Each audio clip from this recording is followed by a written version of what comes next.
Shalom, jemaat damai yang dikasihi Tuhan.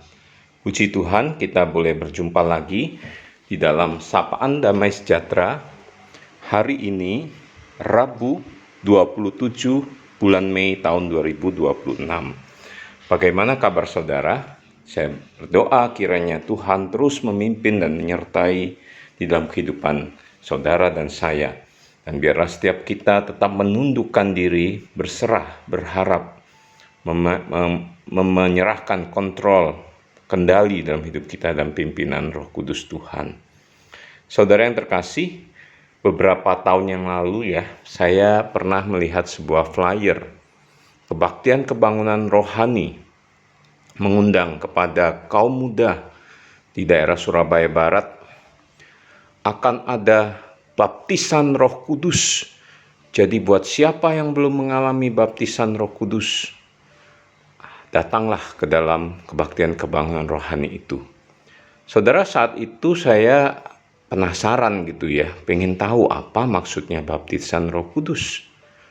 Di dalam acara KKR yang dipimpin oleh seorang pendeta besar berkarisma dan terkenal sekali pada masa itu dan sampai pada hari ini Nah, akhirnya saya nggak datang ke KKR-nya, tapi saya coba buka YouTube-nya karena ada link YouTube-nya, dan saya jadi penasaran pengen tahu apa nih maksudnya baptisan Roh Kudus. Ternyata di dalam acara itu, ketika ibadah berlangsung, sang pendeta melepas jasnya atau jubah yang dipakainya pada saat itu, lalu dia mengibaskannya atau dia mengarahkan jas yang dipegangnya tersebut ke arah jemaat di panggung sebelah kanan. Dia berkata, "Terimalah baptisan Roh Kudus." Dan saya menyaksikan beberapa banyak gelintir jemaat yang berdiri, kaum muda pada saat itu yang ada di depan, roboh. Mulai dari barisan terdepan sampai beberapa barisan ke belakangnya. Lalu dia melepaskan jubahnya, melempar ke bagian jemaat sebelah kiri panggung. Dia katakan, "Terimalah baptisan Roh Kudus ini," dengan melemparkan jubahnya. Lalu sebagian besar jemaat mulai dari baris terdepan sampai beberapa baris ke belakang juga mengalami hal yang sama. Wow, saya terkagum-kagum. Tapi saya juga berpikir, apa ini maksudnya baptisan Roh Kudus? Nah saudara, pagi hari ini kita akan belajar bersama. Setelah kita merayakan Pentakosta, kita akan bersama-sama belajar sebuah topik baptisan Roh Kudus. Mari kita berdoa terlebih dahulu.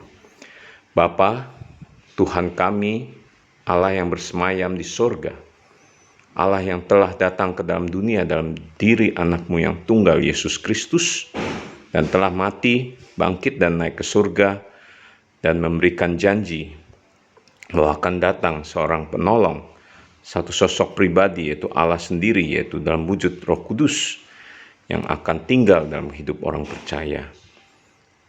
Kami saat ini mohon belas kasihan-Mu untuk boleh bersama-sama duduk diam, menangkap firman-Mu, menangkap pesan Tuhan, untuk boleh kami pelajari, kami pergumulkan dalam hidup kami. Tolonglah kami Tuhan, dalam nama Yesus kami berdoa. Amin. Saudara, nats firman Tuhan hari ini terambil di dalam Kisah Para Rasul 1, ayat yang kelima. Demikian saya akan bacakan. "Sebab Yohanes membaptis dengan air, tetapi tidak lama lagi kamu akan dibaptis dengan Roh Kudus."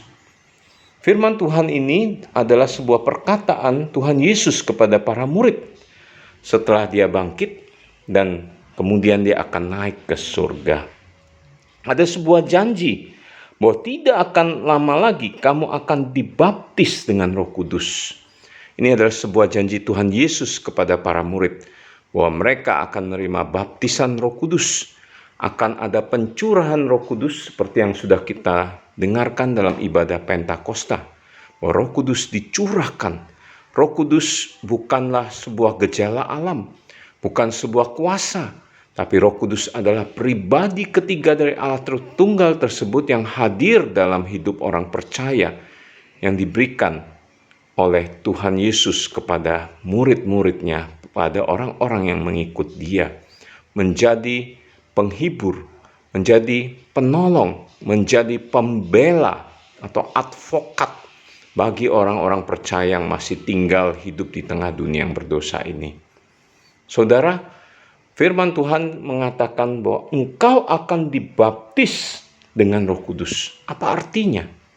Dibaptis dalam bahasa aslinya menggunakan kata baptiso. Jadi pengertian baptis itu baptiso ya, dari akar kata baptiso. Itu terjemahan dalam bahasa aslinya itu adalah, dalam bahasa Inggris itu to immerse, to submerge gitu ya. To immerse itu apa? Terbenam, tercelup.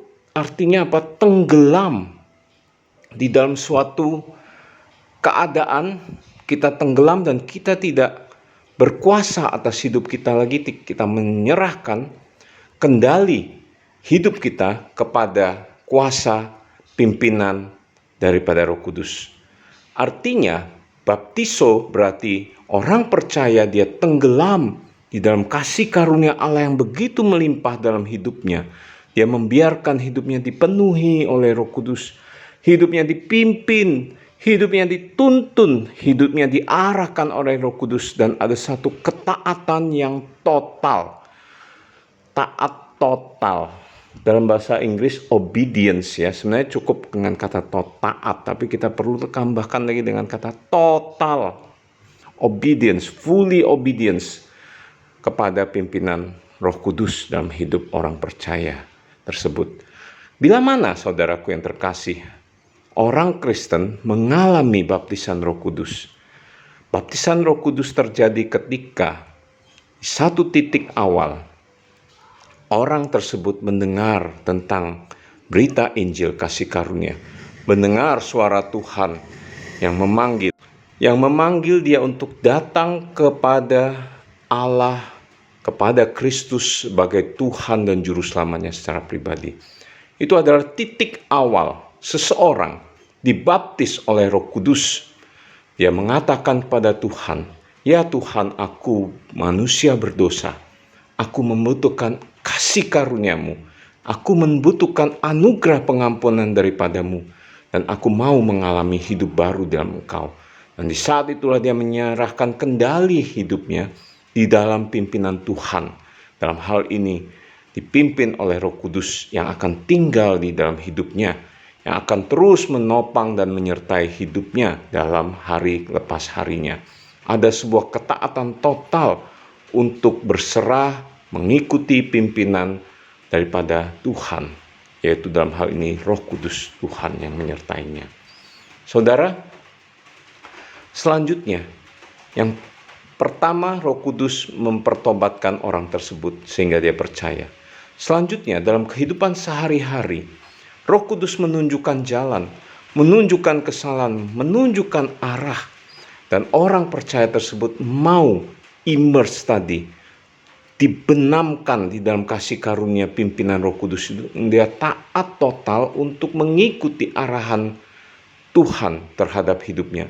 Dia tidak lagi mau seenaknya dia, memenuhi keinginan-keinginan dagingnya, mengerjakan hal-hal yang di luar kehendak Tuhan, tapi akan dia terus belajar akan kehendak Tuhan dalam hidupnya. Pimpinan Tuhan dalam hidupnya apa? Dia ikuti dan dia kejar kehendak Tuhan tersebut. Itulah orang yang mengalami baptisan Roh Kudus. Hidupnya diubahkan. Arah hidup yang tadinya ke kanan, selanjutnya berubah arah ke kiri. Dan mengejar akan kemuliaan Tuhan, mengejar akan pimpinan Tuhan dalam hidupnya.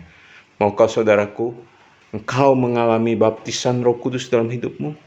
Bila engkau telah mengalami itu, maukah saudara engkau berkomitmen kembali di hadapan Tuhan? Tuhan, inilah aku manusia berdosa. Aku membutuhkan kasih karunia-Mu. Aku mau hidup dipimpin oleh Roh Kudus. Aku mau dengar-dengaran kehendak-Mu. Aku mau turut rancangan-Mu dalam hidupku. Maukah saudaraku? Mari kita berdoa. Tuhan, terima kasih untuk firman bahwa kami diberikan sebuah janji akan dibaptis oleh Roh Kudus.